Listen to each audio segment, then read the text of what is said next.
Judge, welcome. Thank you. You are probably the least productive member of your district court, isn't that right? Well, I have not considered myself in those terms, Senator. Well, let me explain what I mean. You have 125 motions pending that you've declined to decide. Let me finish. That's more than any other district judge in the entire Seventh Circuit. In fact, you rank seventh highest nationally, do you not? I am not familiar with those statistics, Senator Kennedy. You haven't looked? I did look in preparation for this hearing, but I didn't compare myself to others. You haven't seen that you ranked the seventh, the worst in the country in terms of making decisions? You are the first to tell me this. And I think for me, I stress the quality of my decision making. And as I explained, I came on, I was the first district judge to come on during this administration. Yeah, but so were all the others. I mean, there have been 68 district judges confirmed in the 117th Congress. In terms of motions pending for more than 6 months, you rank number 3. You all came on at the same time. You all had the same problems with COVID. You're the third worst. You really think of all the other district judges in the Seventh Circuit, you're the one that ought to be promoted based on this record? Senator, this is something that I've discussed with my fellow judges.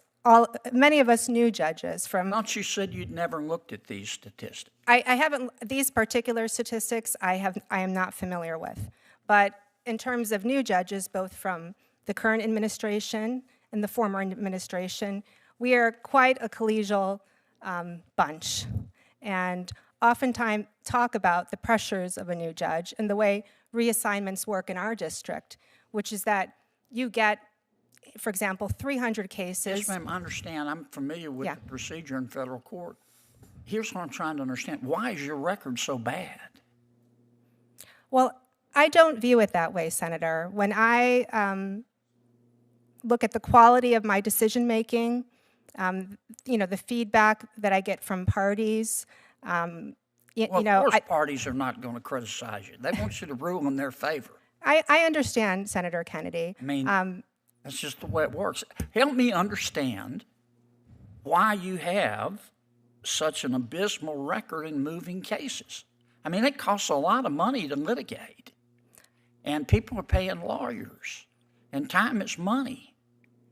And of all the district court judges in the Seventh Circuit, you're the worst in terms of moving cases. Why do you think you deserve to be promoted over all of those others?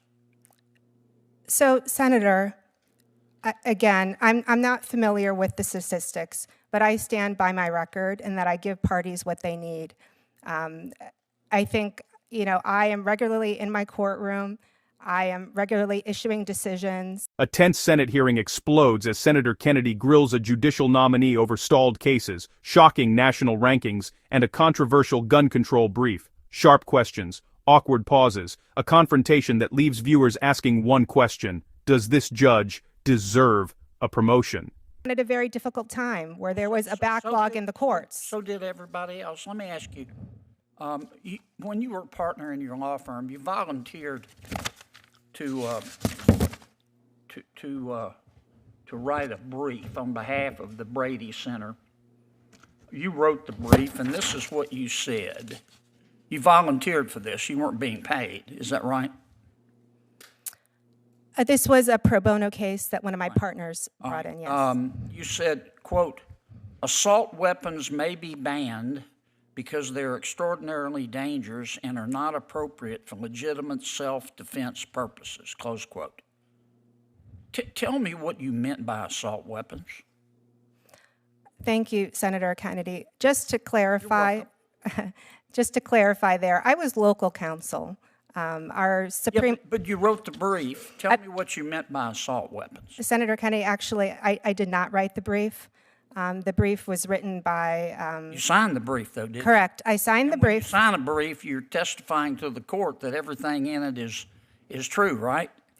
Yes. Okay. And I So they're your words in terms of the court, right? well, you're correct, Senator Kennedy. I would never Tell me sign. what you meant by assault weapons. So I am not a gun expert, and at the time, that brief I think was about 10 You years. were giving the court advice about, say, ban assault weapons. What is? You told the court you were an expert. Just tell me what you wanted to ban. Senator, sitting here today, as I said, I did not write that brief. I was local counsel. Sign the brief. I understand. At the time Tell that me what you wanted to ban. That's all I want to know, Judge. I don't remember the exact definition of assault weapons in the ordinance that was at issue. So you submitted a brief to an appellate brief. You signed it, and you don't know what. And you said abolish assault weapons, and you don't know what you wanted them to abolish. Senator, at the time that I signed the brief, I read the brief because our Supreme Court required an Illinois bar member to sign the brief.